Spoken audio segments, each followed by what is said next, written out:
지금 시장이 위험한 진짜 이유는 아무도 예상하지 못한 곳에서 터져 나오고 있습니다. 미국 국채금리가 다시 4.7% 선을 위협하며 전 세계 자산 시장을 압박하고 있습니다. 뉴욕 증시는 금리 재상승이라는 거대한 암초를 만나며 하락세로 돌아서는 모습입니다. 특히 소비의 척도인 월마트 주가가 9% 넘게 급락하며 실물 경제의 위기감을 고조시켰습니다. 기술주 중심의 나스닥 시장 역시 금리 부담을 이기지 못하고 변동성이 극도로 커진 상태입니다. 한국 시장에서는 SK하이닉스가 반등에 성공했지만 시장 전체의 공포를 잠재우기엔 역부족입니다. 비트코인이 1억 원을 재돌파하며 자금 쏠림이 심화되고 있지만 투자자들의 불안은 여전합니다. 미국 국채 금리가 4.7%까지 치솟은 배경에는 꺾이지 않는 인플레이션 우려가 자리 잡고 있습니다. 금리가 오르면 주식시장의 밸류에이션은 낮아질 수밖에 없으며 이는 곧 하락 압력으로 작용합니다. 월마트의 폭락은 고금리 상황에서 소비자들이 지갑을 닫기 시작했다는 결정적인 신호로 해석됩니다. 반도체 시장 내부에서도 엔비디아와 인텔의 주가 향방이 엇갈리며 인공지능 거품 논란이 가열되고 있습니다. 기관 투자자들은 이미 안전자산으로 대거 이동하며 위험 자산 비중을 줄이는 작업에 착수했습니다. 달러 강세가 지속되면서 신흥국 시장에서 외국인 자금이 빠져나갈 명분은 더욱 명확해지고 있습니다. 금리 상승의 파고 속에서 전통적인 유통 공룡인 월마트를 보유한 투자자들은 막대한 손실을 입었습니다. 반면 인공지능 반도체 공급망의 핵심인 SK하이닉스 주주들은 차별화된 반등을 경험하고 있습니다. 비트코인 1억 원 돌파를 기다리던 가상자산 투자자들은 환호하고 있지만 추가 매수에는 신중한 모습입니다.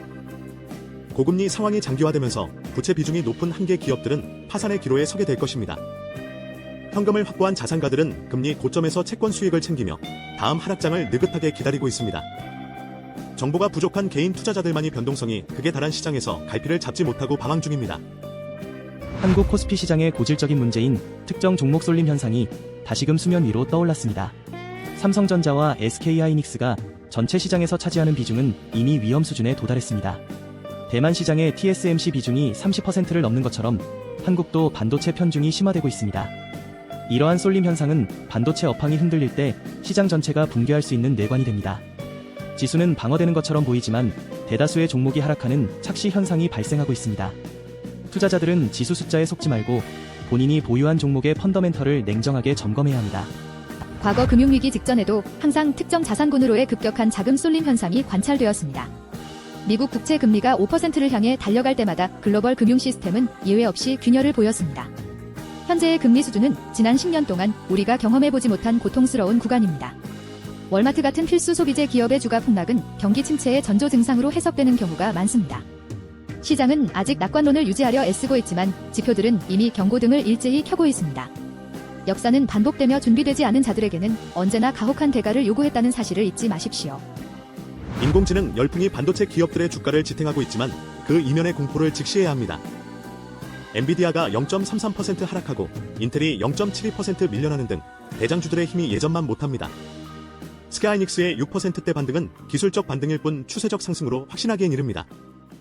반도체 종목 한두 개의 시장의 운명이 결정되는 구조는 변동성을 키우는 가장 큰 원인입니다. 기관들은 이미 반도체 비중을 조절하며 포트폴리오 다변화에 박차를 가하고 있는 상황입니다.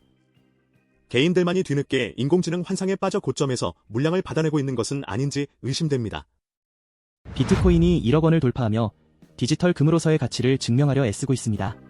하지만 한국 시장 특유의 프리미엄이 발생하면 국내 투자자들의 수익률은 오히려 상쇄될 수 있습니다. 가상자산 시장의 급등은 역설적으로 화폐 가치 하락에 대한 공포가 극에 달했음을 의미합니다. 정통 금융시장의 불안이 커질수록 대체 자산으로 자금이 쏠리는 현상은 더욱 심화될 것입니다.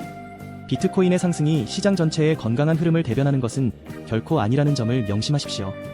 변동성이 큰 자산일수록 하락 전환 시 그 속도는 상상을 초월할 정도로 빠를 수밖에 없습니다. 미국 금리가 4.7%를 넘어서면 한국의 통화정책은 더욱 진퇴양난의 위기에 빠지게 됩니다.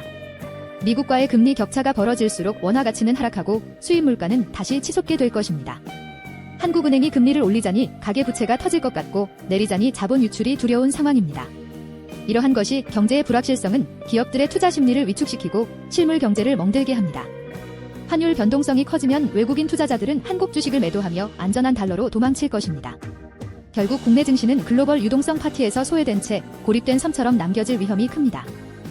시장의 변동성이 커질 때마다 전문가들은 항상 저가 매수의 기회라고 대중을 유혹합니다. 하지만 지금은 단순히 가격이 싸졌다는 이유만으로 시장에 뛰어들기에는 리스크가 너무 큽니다. 금리 인하 시점이 뒤로 밀리면서 기업들의 이자 비용 부담은 한계치에 도달하고 있습니다. 홍코노미 채널을 구독하시면 매일 최신 금융 정보를 가장 빠르게 받아보실 수 있습니다.